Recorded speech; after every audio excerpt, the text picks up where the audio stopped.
Ya. Bismillahirrahmanirrahim. Assalamualaikum warahmatullahi wabarakatuh.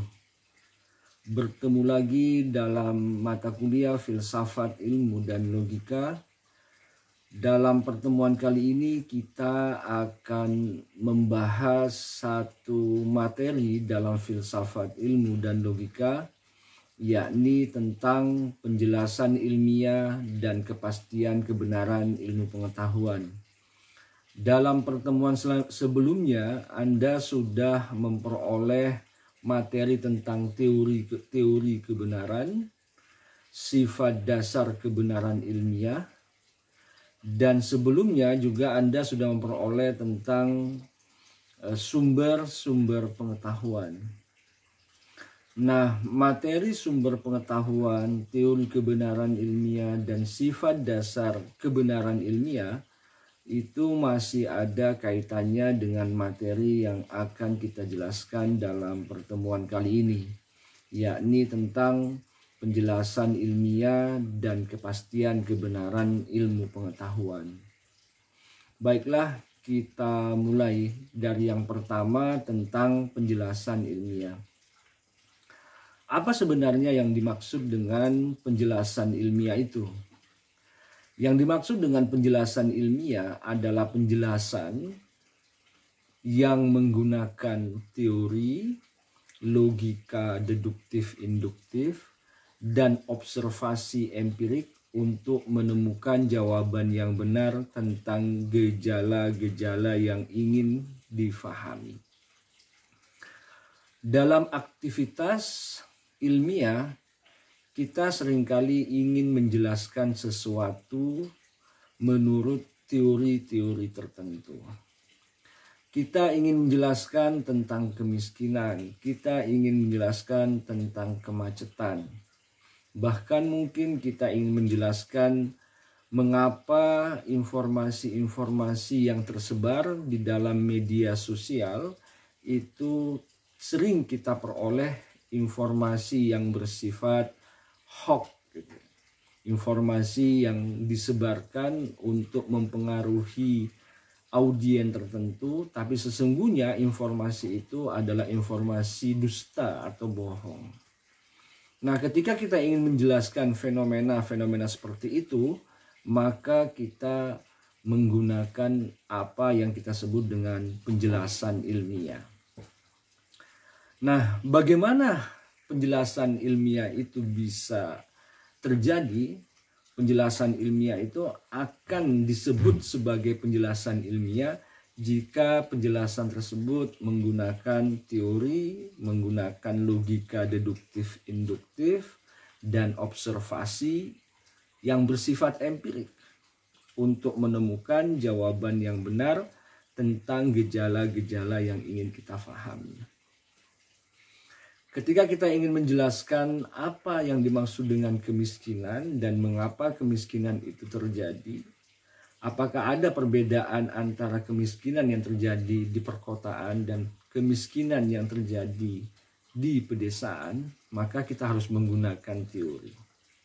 Harus menggunakan logika deduktif-induktif. Bahkan kita juga perlu melakukan observasi empirik, turun ke lapangan, melakukan wawancara, bahkan kalau kita mau menggunakan pendekatan yang bersifat terlibat atau wawancara terlibat, maka kita harus berdiam diri di dalam satu komunitas yang kita sudah sebut sebagai komunitas miskin misalnya. Nah, disitulah baru kita bisa memperoleh satu gambaran, satu penjelasan ilmiah tentang apa yang disebut dengan kemiskinan. Karena kita menggunakan teori tertentu, menggunakan metode tertentu, bahkan menggunakan teknik tertentu. Bisa jadi teknik wawancara secara langsung, bahkan terlibat dalam kehidupan sehari-hari dengan masyarakat yang kita sudah kategorikan mereka itu adalah masyarakat yang miskin. Nah, penjelasan ilmiah itu ada dua, penjelasan yang ada dalam ilmu alam dan penjelasan yang ada di dalam ilmu sosial. Dalam ilmu alam, penjelasan ilmiah pada umumnya menggunakan metode nomotetik, yakni hukum sebab akibat yang universal dan melibatkan sejumlah variabel yang bertujuan untuk membuat generalisasi. Ketika terjadi gunung meletus, itu adalah gejala-gejala alam. Maka kita menggunakan satu metode yang disebut dengan metode nomotetik, yakni hukum sebab akibat. Apa yang menjadi sebab gunung itu meletus? Ya. Memang melibatkan sejumlah variabel. Dan variabel-variabel yang kita gunakan itu bertujuan untuk membuat generalisasi atau menetapkan hukum universal. Ya. Metode nomotetik ini ya,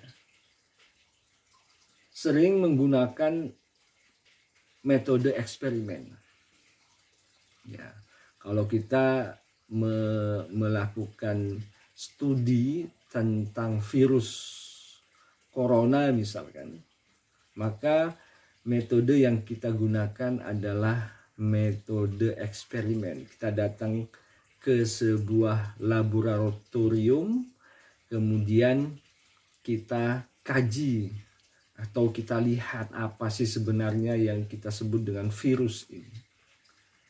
Ya sama, apakah orang yang sedang ada di hadapan kita itu terinfeksi virus atau tidak. Maka kita harus melakukan eksperimen. Ya, dengan cara macam-macam. Ada yang menggunakan tes PCR sebagaimana yang saat ini ya kita lakukan, ada juga tes antigen. Nah, ini adalah satu bentuk metode eksperimen. Kemudian hasilnya dibawa di laboratorium untuk dikaji. Nah, selanjutnya di dalam ilmu sosial dan humaniora, penjelasan ilmiah itu menggunakan metode yang disebut dengan ideografik, yakni penjelasan yang membatasi diri untuk membuat kesimpulan pada kasus yang diteliti saja. Misalkan saya sebutkan tadi, ketika kita ingin meneliti tentang kemacetan, maka kesimpulan yang kita buat itu khusus pada kasus yang kita teliti saja. Di mana kemacetan yang kita teliti? Misalkan kemacetan Jakarta. Maka kesimpulan yang kita buat itu bersifat unik dan khusus. Hanya untuk kota Jakarta. Bisa saja kita membuat satu generalisasi untuk kota-kota lain yang juga mengalami kemacetan yang sama. Tetapi kesimpulan kita untuk daerah-daerah lain atau untuk kasus-kasus lain bisa saja kurang tepat. Karena sesungguhnya kasus yang kita telaah adalah kasus yang berlaku hanya di Jakarta. Nah, ideografik dirancang untuk memberikan pengetahuan tentang satu peristiwa tertentu yang mungkin unik. Jadi ideografik ini memang sebuah metode khusus yang digunakan oleh ilmu pengetahuan sosial dan humaniora untuk memahami satu peristiwa tertentu yang unik. Satu peristiwa tertentu yang khusus. Misalkan kita melihat fenomena demonstrasi. Kita kemudian ingin memahami mengapa demonstrasi itu terjadi. Misalkan demonstrasi buruh. Pada hari buruh, komunitas atau serikat buruh ingin melakukan demonstrasi. Kemudian kita menggunakan metode ideografik ini untuk menjelaskan fenomena demonstrasi yang digelar oleh serikat buruh. Dan Mungkin dengan menggunakan metode ideografik ini kita akan memperoleh penjelasan ilmiah yang unik. Yang bisa jadi hanya berlaku pada kasus yang kita teliti saja gitu. Dan tidak berlaku secara umum. Ringkasnya, penjelasan ilmiah adalah penjelasan terbaik yang bisa ditawarkan untuk memahami suatu peristiwa. Namun penjelasan ilmiah selalu terbuka untuk dikoreksi dengan penjelasan atau teori yang lebih baik. Apa yang dianggap sebagai penjelasan atau teori yang lebih baik telah menjadi bahan perdebatan dalam filsafat ilmu pengetahuan. Kita ambil contoh. Misalkan berbicara tentang manusia, kita bisa melihat konsepsi atau konsep psikologi tentang manusia. Di dalam psikologi, kita menemukan beberapa konsep yang ditawarkan oleh aliran-aliran psikologi untuk memahami manusia. Yang pertama misalkan kita lihat konsep psikoanalisis yang melukiskan manusia sebagai makhluk yang digerakkan oleh keinginan-keinginan yang terpendam.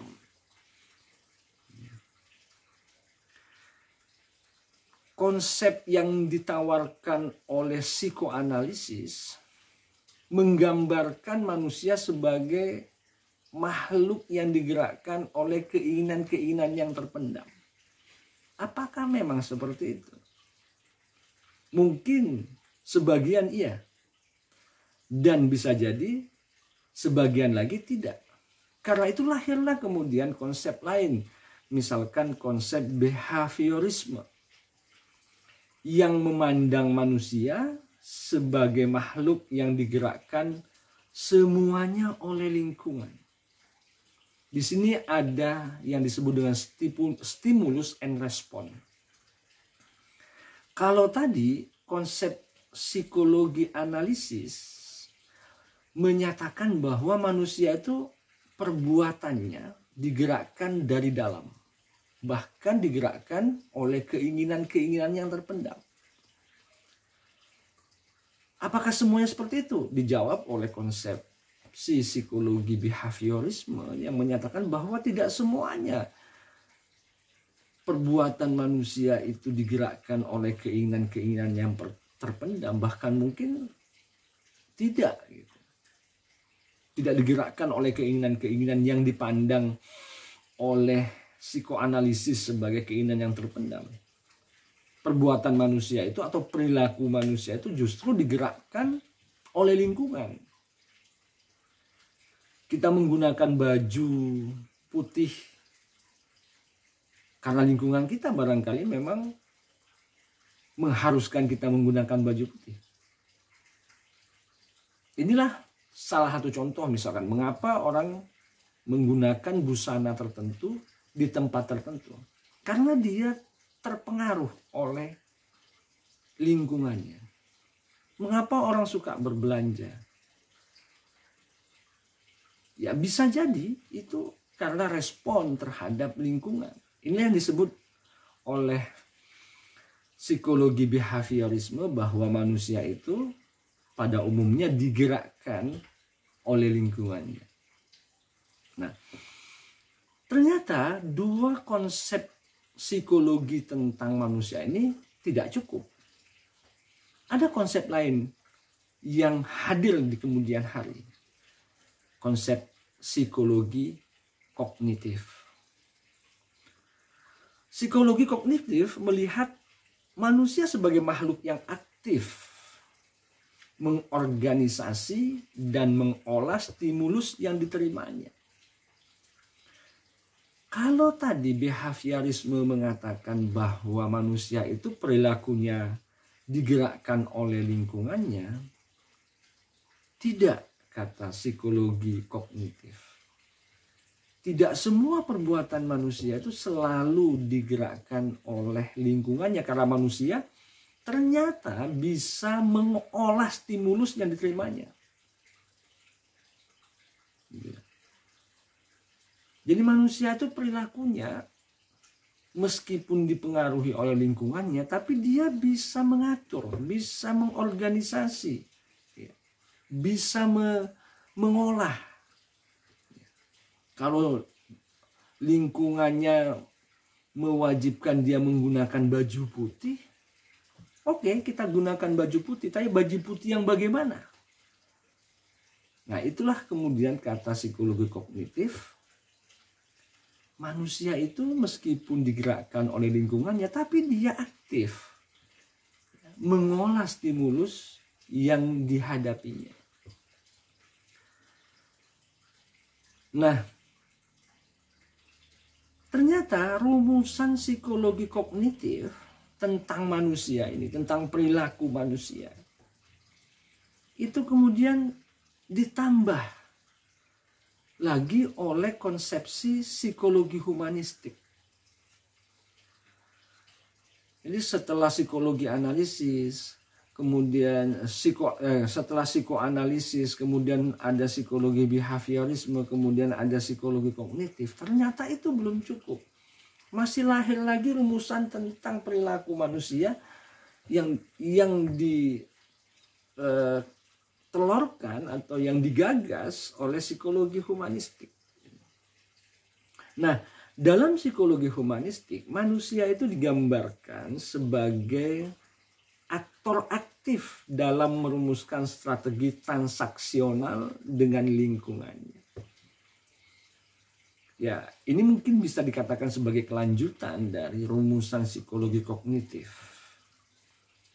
Dan menurut psikologi humanistik, manusia itu memiliki sifat yang aktif ya, dalam merumuskan strategi transaksional dengan lingkungannya.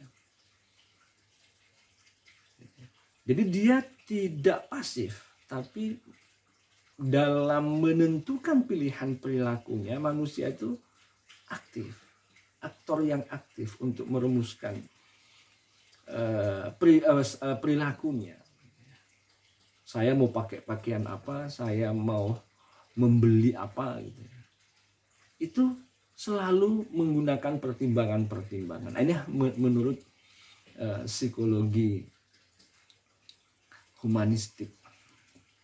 Ya, Anda bisa membaca lebih lanjut tentang konsep psikologi tentang manusia dalam buku Jalaluddin Rahmat, terutama yang berjudul Psikologi Komunikasi. Nah, apa yang ingin saya katakan tentang adanya beberapa konsepsi yang lahir tentang manusia? Kita lihat dalam psikologi saja tidak satu konsepsi tentang manusia. Setidaknya kita melihat dalam konsep psikologi manusia itu digambarkan dengan beberapa karakternya gitu ya. Karakter perilakunya. Ada psikoanalisis, ada psikologi behaviorisme, ada psikologi kognitif, dan ada psikologi humanistik. Nah, yang hendak saya katakan, penjelasan ilmiah kita tentang satu fenomena, katakanlah fenomena perilaku manusia, ya, perbuatan manusia dalam ilmu tertentu, yakni dalam ilmu psikologi saja, melahirkan perdebatan. Dan perdebatan itu wajar, karena metode ideografik gitu ya, yang digunakan di dalam ilmu-ilmu sosial dan humaniora itu berlaku khusus ketika sang peneliti melakukan telaah terhadap objek penelitiannya. Kesimpulannya pun khusus.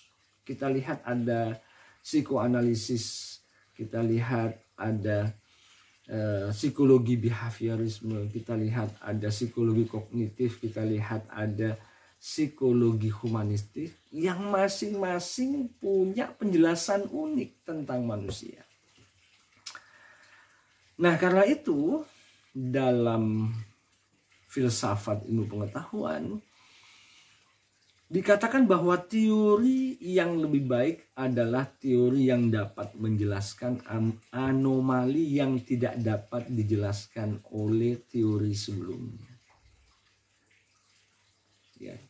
Coba Anda perhatikan di dalam psikoanalisis, kemudian psikologi behaviorisme, kemudian psikologi kognitif, dan psikologi humanistik. Ada beberapa anomali yang dikandung oleh masing-masing teori. Karena itu lahirlah teori yang baru, lahirlah teori yang baru, lahirlah teori yang baru. Meskipun terjadi anomali tidak berarti teori yang sebelumnya tidak digunakan orang. Bisa saja teori sebelumnya meskipun ada anomalinya kemudian dilengkapi dengan datangnya pengetahuan baru yang atau melahirkan teori baru tentang fenomena yang sama, tidak berarti teori yang sebelumnya menjadi tidak berlaku. Bisa saja teori tersebut masih digunakan, bahkan mungkin hingga sekarang teori psikoanalisis tentang manusia itu masih dikembangkan. Meskipun terjadi anomali, kemudian lahirlah psikologi behaviorisme dan psikologi kognitif dan kemudian psikologi humanistik. Bahkan sekarang ada lagi satu teori dalam psikologi yang lahir yang disebut dengan psikologi positif. Nah, itu nanti Anda bisa mengkajinya lebih lanjut apa yang disebut dengan psikologi kognitif. Apa yang disebut dengan psikologi positif. Nah, pertanyaannya kemudian adalah apakah kebenaran yang telah dibuktikan secara ilmiah memang tidak memiliki kepastian?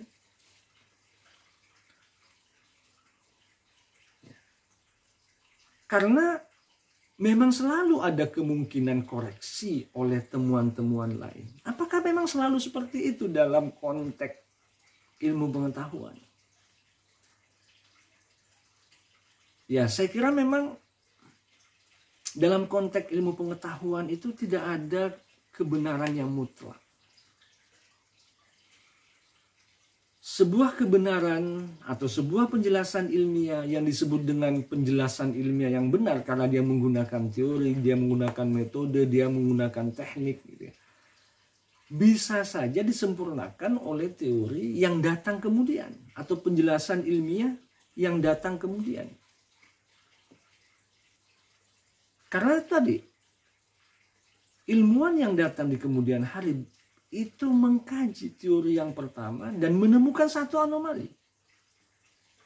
Nah, ketika anomali ini ditemukan, dia kemudian membuat penjelasan yang berbeda dengan temuan-temuan sebelumnya. Dan itu biasa di dalam ilmu pengetahuan sosial dan humaniora. Bahkan mungkin juga dalam pengetahuan ilmu alam. Nah, untuk menjawab pertanyaan yang kita ajukan tadi, apakah memang kebenaran penjelasan ilmiah itu tidak bersifat pasti? Kita masuk pada materi yang kedua, yakni tentang masalah kepastian kebenaran ilmu pengetahuan dan falibilisme moderat.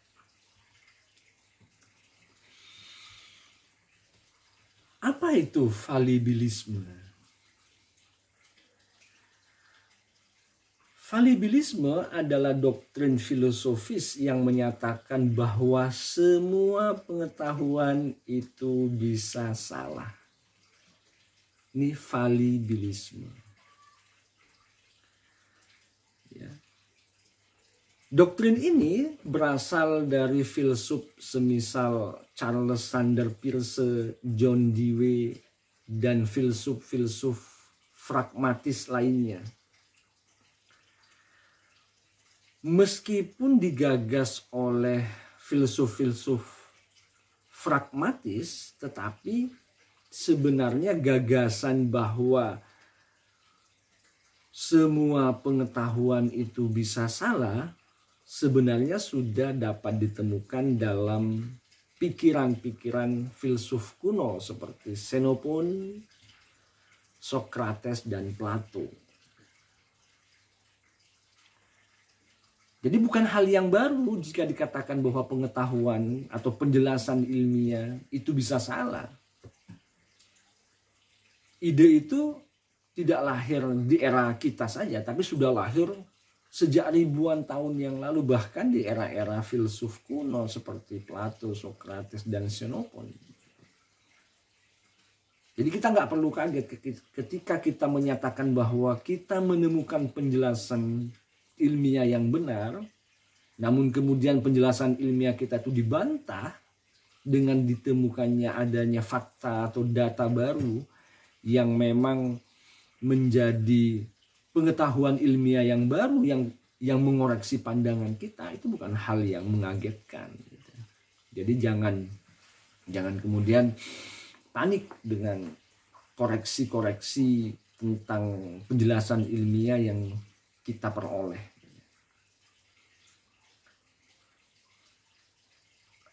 Falibilisme sejatinya adalah sebuah sikap. Sikap yang menyatakan bahwa pengetahuan ilmiah merupakan pengetahuan yang paling baik yang dapat kita miliki.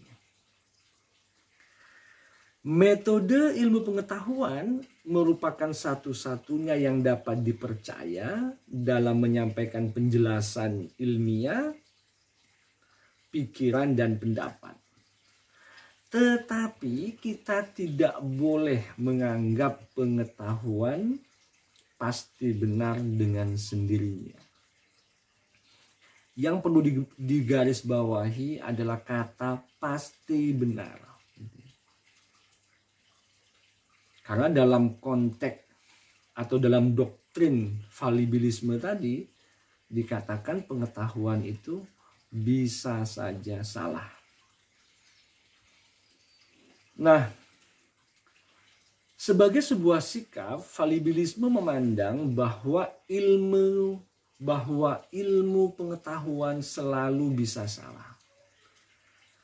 Tetapi kita tidak boleh memandang kesalahan ilmu pengetahuan sebagai kesalahan absolut. Melainkan memahami kesalahan itu secara lebih baik, lebih moderat, sebagai sebuah tantangan untuk terus mencari kebenaran ilmiah yang baru.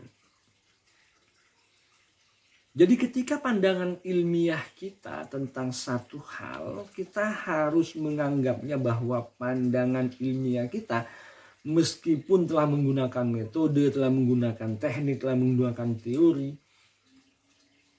kita tetap harus punya sikap rendah hati. Bahwa bisa saja penjelasan ilmiah yang saya hasilkan itu salah. Tetapi memang kita tidak bisa atau tidak boleh memandang kesalahan itu sebagai kesalahan absolut. Tapi kita harus melihatnya sebagai kesalahan yang moderat. Apa maksudnya moderat di sini? Maksudnya adalah kita menjadi tertantang untuk terus mencari kebenaran ilmiah yang baru. Misalkan ketika kita melakukan sebuah studi ilmiah, kemudian kita sudah melakukan langkah-langkah yang benar sesuai dengan metode ilmiah, tetapi hasilnya kemudian dikritik oleh orang, maka kita nggak perlu kecewa. Tapi itu justru merupakan tantangan bagi kita untuk menemukan kebenaran-kebenaran ilmiah yang baru.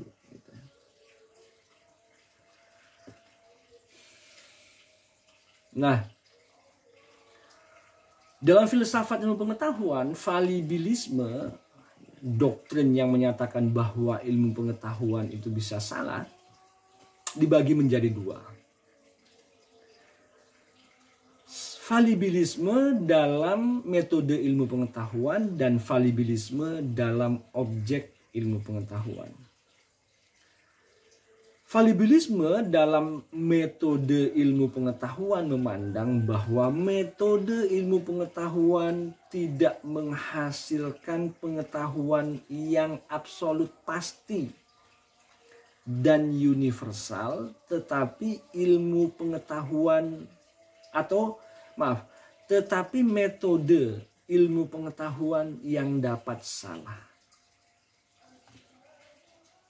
Nah, ini kita sering melihat satu perdebatan tentang metode kuantitatif dan metode kualitatif.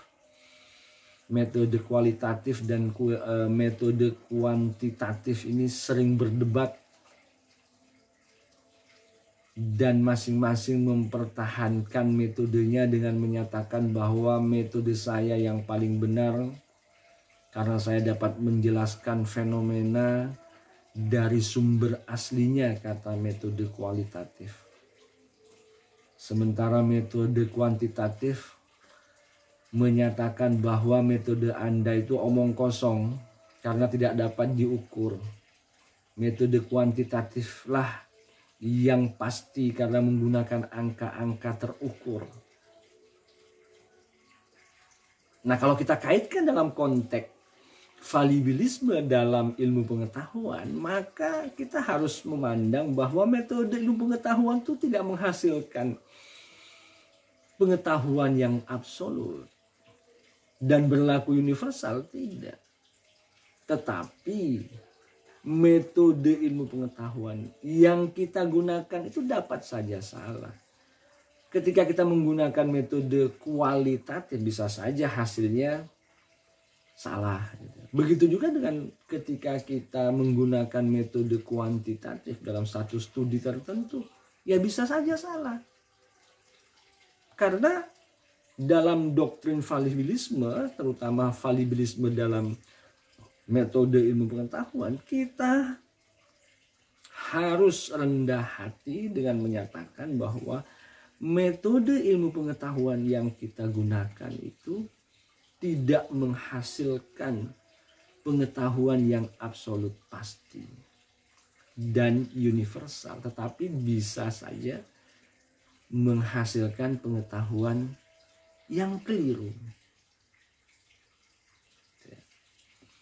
Yang pertama, falibilisme bisa terjadi dalam metode ilmu pengetahuan. Maksudnya bahwa metode ilmu pengetahuan yang kita gunakan itu bisa saja salah. Karena itu kita tidak perlu kukuh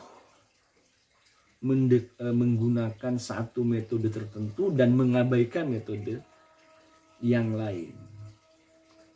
Tetapi ketika kita kuku terhadap metode yang kita gunakan, ya kita harus punya sikap yang rendah hati bahwa bisa saja metode yang saya gunakan ini menghasilkan sesuatu yang salah, atau bisa saja metode yang saya gunakan ini salah. Gitu. Itu yang pertama. Tetapi kita harus ingat, metode ilmu pengetahuan memang berhasil mengkonversi kebenaran. Mengkonvergensi kebenaran.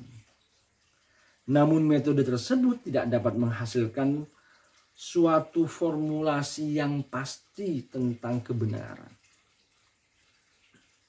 Ini maksudnya seperti ini. Jadi metode ilmu pengetahuan memang dirancang untuk menemukan kebenaran itu. Tapi lagi-lagi metode yang kita gunakan itu ya tidak dapat menghasilkan suatu formulasi yang pasti tentang kebenaran. Lagi-lagi kita diingatkan untuk bersikap rendah hati ketika kita menggunakan metode. Kita yakin metode kita bisa menghasilkan kebenaran. Tetapi kita pun harus menyadari bahwa kebenaran yang dihasilkan oleh metode yang kita gunakan itu bukan kebenaran yang absolut. Gitu ya.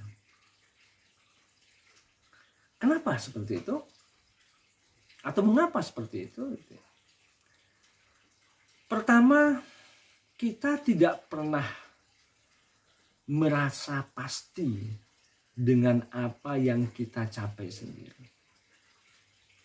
Misalkan ketika saya melakukan penelitian tentang pembelajaran pesantren di era COVID-19.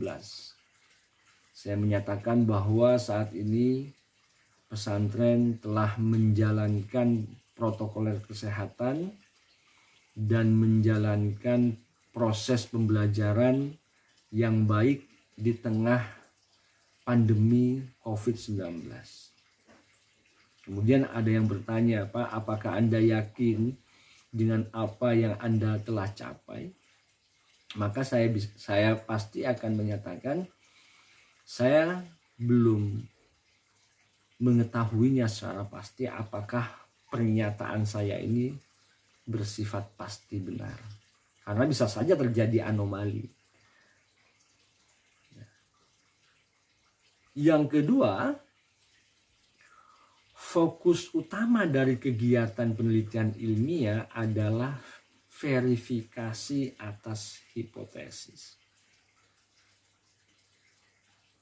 Jadi kalau yang pertama, ketika saya menggunakan metode tertentu dalam penelitian atau ketika Anda menggunakan metode tertentu dalam penelitian, maka Anda harus punya dua pandangan dulu. Atau punya dua sikap. Yang pertama,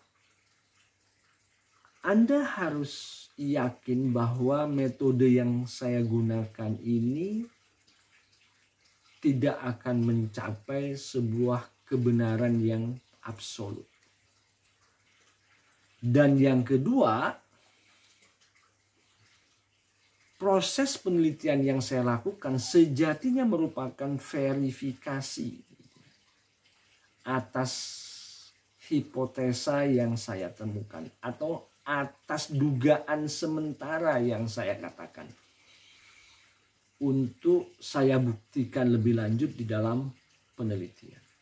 Nah, pernyataan saya atau hipotesa saya kan dugaan sementara yang saya verifikasi melalui sebuah penelitian.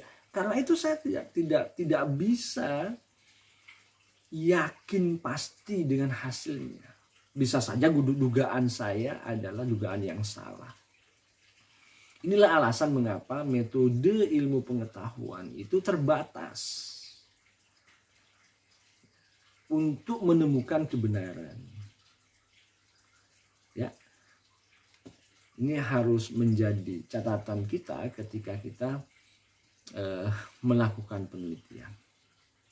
Alasan yang ketiga, mengapa dikatakan bahwa metode ilmu pengetahuan itu tidak bisa secara pasti menghasilkan satu kebenaran.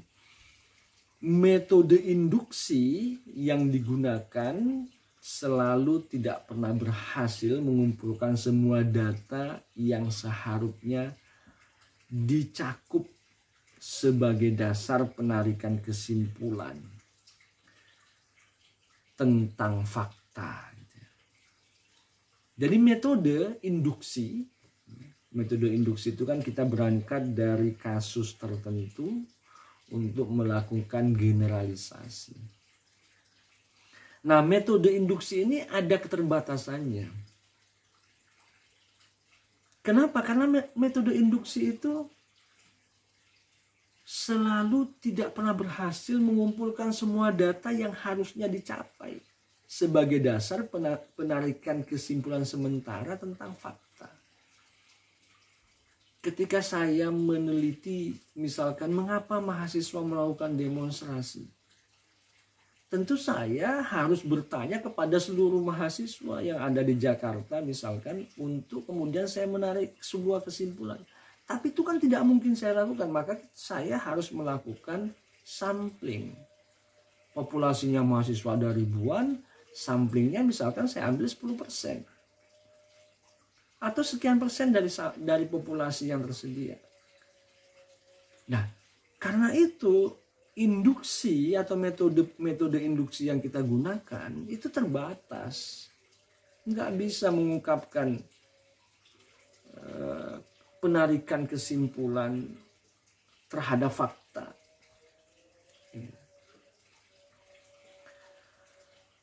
Nah, karena itu dapat dikatakan sebuah hipotesis selalu mengajukan fakta yang terbatas.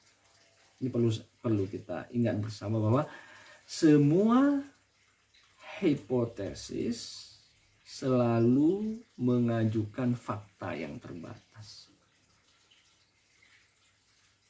Alasan yang keempat, setiap hipotesis yang dirumuskan pada dasarnya tidak pasti. Hipotesis dirumuskan selalu merupakan jawaban sementara atas masalah yang ingin dijelaskan. Ini alasan-alasan mengapa metode ilmu pengetahuan itu sangat terbatas, atau metode ilmu pengetahuan itu terbatas dalam menghasilkan penjelasan ilmiah yang benar. Karena itu penjelasan ilmiah yang dibenarkan oleh metode ilmu pengetahuan tidak bersifat pasti. Kita sekarang beralih kepada valibilisme dalam objek pengetahuan. Kalau tadi atau di awal saya berbicara atau kita berdiskusi tentang valibilisme dalam metode ilmu pengetahuan. Valibilisme dalam metode ilmu pengetahuan dinyatakan bahwa metode ilmu pengetahuan itu terbatas. Ada 4 alasan yang dikemukakan tadi mengapa dikatakan bahwa metode ilmu pengetahuan itu terbatas dalam menghasilkan kebenaran ilmiah. Sekarang kita akan melihat valibilisme dalam objek pengetahuan. Objek ilmu pengetahuan adalah peristiwa-peristiwa alam dan peristiwa-peristiwa sosial. Kita dapat mengenal objek tersebut karena keduanya real. Tetapi keduanya juga berubah-ubah karena tunduk pada hukum perubahan. Jadi objek ilmu pengetahuan yang kita teliti itu berubah-ubah dan tidak terbatas hanya pada objek ilmu pengetahuan alam, tapi juga pada objek pengetahuan sosial. Dan objek pengetahuan sosial ini sangat cepat perubahannya. Kalau alam mungkin perubahannya perlahan-lahan, evolutif gitu ya. Tapi kalau perubahan sosial, perubahannya revolutif. Bisa saja dalam 1 tahun itu terjadi hentakan yang luar biasa sehingga kondisi sosial tertentu itu berubah. Seperti sekarang misalkan kita dihantam oleh badai pandemi COVID-19, hampir semuanya kita lumpuh. Nah, objek pengetahuan sosial bisa berubah oleh sebab-sebab seperti itu. Itu yang pertama. Kita harus ingat bahwa objek ilmu pengetahuan itu selalu berubah meskipun itu adalah objek ilmu pengetahuan alam. Karena itu pengetahuan ilmiah tidak pernah mencapai kepastian mutlak. Kalau yang pertama metode ilmu pengetahuan terbatas, maka yang kedua objek pengetahuan itu berubah-ubah. Karena itu pengetahuan yang dihasilkan tidak pernah mencapai kepastian yang mutlak. Dengan demikian dapat dikatakan bahwa ilmu pengetahuan selalu tidak pernah benar secara mutlak. Kalau ada orang yang mengatakan bahwa pengetahuan ilmiah yang dia miliki itu mutlak, kita patut meragukannya. Kalau mereka tidak bisa diingatkan, kita boleh melakukan kaji ulang terhadap kesimpulan-kesimpulan yang dikemukakan. Kenapa? Alasannya 2, sederhana saja. Yang pertama, metode pengetahuan terbatas. Kedua, objek pengetahuan itu juga selalu berubah-ubah. Bagaimana mungkin menghasilkan sebuah kebenaran ilmiah yang mutlak? Dalam konteks objek pengetahuan, misalnya, alam ini kan selalu berkembang. Musim saja berubah. Apa yang kemudian kita kenal dengan istilah climate change. Hujan tidak pernah kita bisa prediksi lagi terjadi pada bulan apa. Karena tiba-tiba hujan bisa terjadi pada bulan-bulan tertentu di mana dulu kita prediksi itu tidak musim hujan. Inilah yang disebut dengan alam itu berkembang. Apalagi masyarakat. Masyarakat selalu berubah. Perubahan bisa terjadi karena ada revolusi sosial, ada kejadian pandemi seperti saat ini. Sehingga sulit kemudian untuk menyatakan bahwa ilmu pengetahuan itu kebenarannya bersifat pasti. Yang mungkin dapat dikatakan adalah bahwa ilmu pengetahuan itu selalu tidak pernah benar secara mutlak.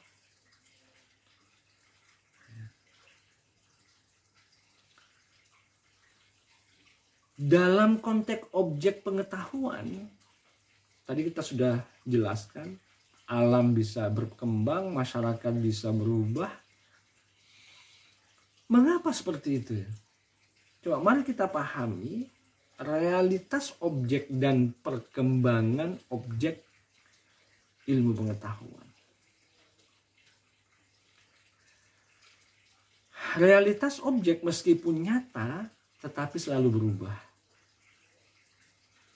Realitas objek yang dibicarakan ilmu pengetahuan adalah realitas publik. Realitas yang menjadi perhatian orang banyak, yang real berarti yang memiliki dimensi sosial.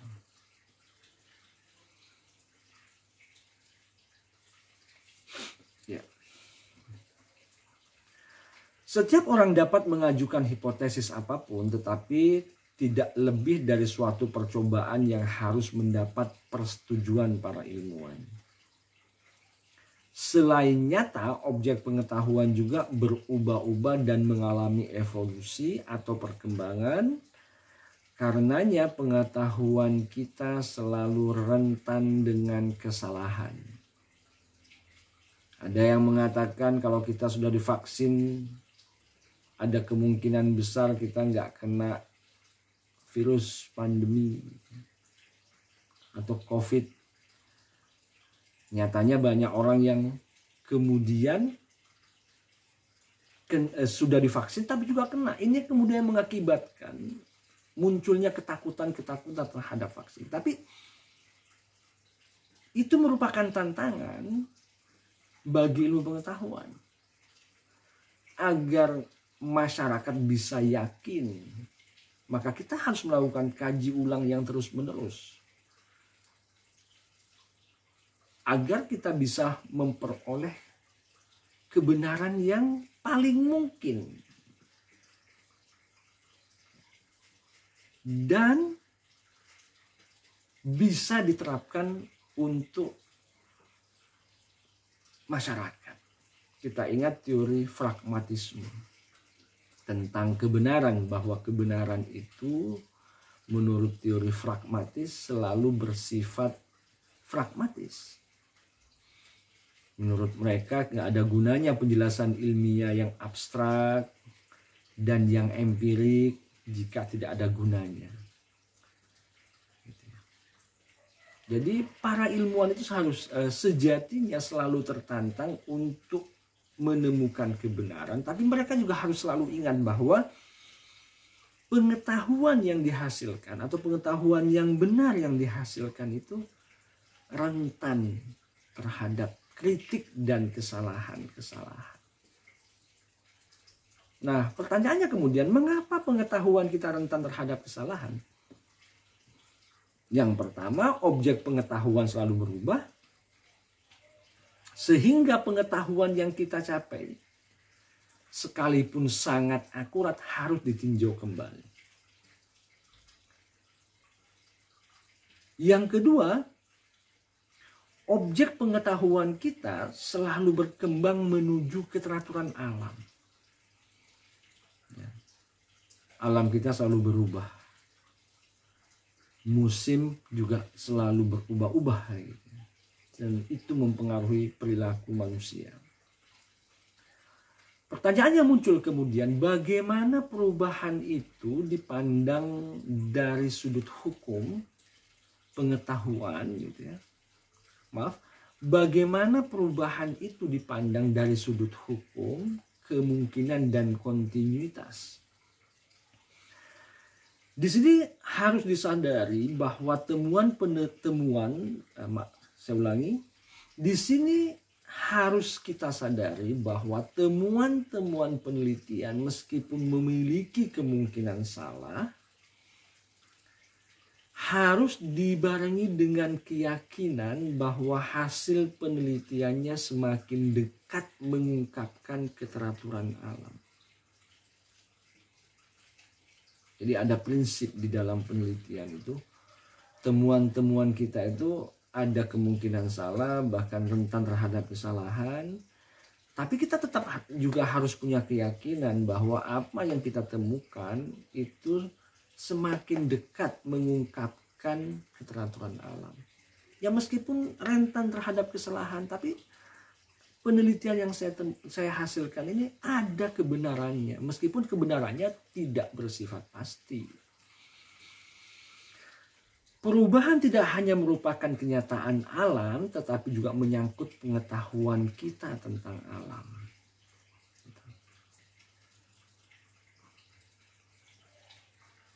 Dari penjelasan yang sudah kita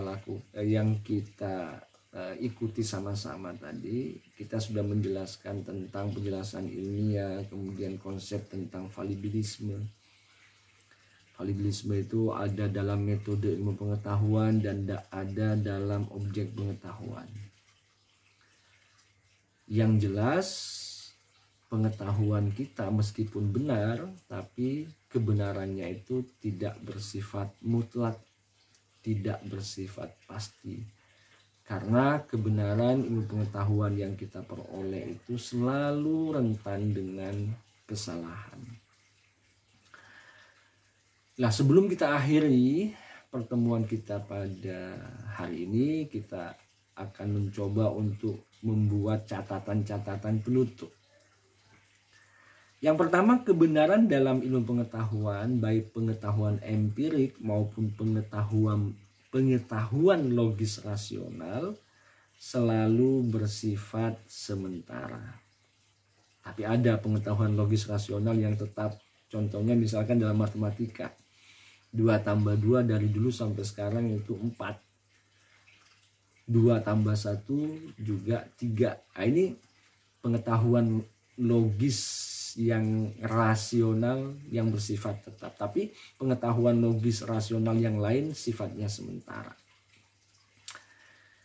Kebenaran pengetahuan logis rasional meskipun kebenarannya pasti tidak dapat dipandang abadi, tetapi juga bersifat sementara. Itu saya sebutkan tadi. Ilmu pengetahuan selalu bisa saja salah, tetapi kita tidak boleh memandang kesalahan ilmu pengetahuan sebagai kesalahan absolut. Jadi kita harus tetap optimis, ya. Kita tidak boleh skeptis terhadap hasil dari ilmu pengetahuan. Kita selalu tertantang untuk menghindari anomali-anomali dalam konteks penjelasan ilmiah kita dalam ilmu pengetahuan. Meskipun pengetahuan kita rentan terhadap kesalahan, tapi kesalahan itu bukan kesalahan yang absolut. Kita harus memahami kesalahan itu secara lebih moderat sebagai sebuah tantangan untuk terus mencari kebenaran ilmiah yang baru. Jadi meskipun ilmu pengetahuan kita itu rentan terhadap kesalahan, tapi kita tidak boleh memandang kesalahan itu sebagai kesalahan yang absolut. Kita harus memandang kesalahan itu sebagai kesalahan yang moderat, di mana kita tertantang untuk kemudian melakukan penelitian ulang, melihat kemungkinan adanya anomali yang bisa kita hindari, dan menghasilkan kebenaran baru atau menyempurnakan kebenaran sebelumnya, tetapi kita tetap harus bersikap bahwa kebenaran yang saya hasilkan ini sifatnya sementara dan rentan terhadap kesalahan. Saya kira demikian pertemuan kita pada hari ini. Mudah-mudahan apa yang sudah saya jelaskan dapat difahami dengan baik dan dapat menambah wawasan Anda tentang kebenaran ilmiah atau penjelasan ilmiah. Saya ucapkan terima kasih atas segala perhatian dan saya berharap teruslah membaca buku dan artikel yang relevan dengan materi kuliah ini agar wawasan kita semua dapat bertambah luas. Kurang lebihnya saya mohon maaf. Sekali lagi terima kasih atas segala perhatian. Saya akhiri pertemuan kita pada siang hari ini dengan bacaan hamdalah alhamdulillahirabbil alamin wallahu muwaffiq ila aqwamit thoriq. Assalamualaikum warahmatullahi wabarakatuh. Salam sejahtera untuk kita semua.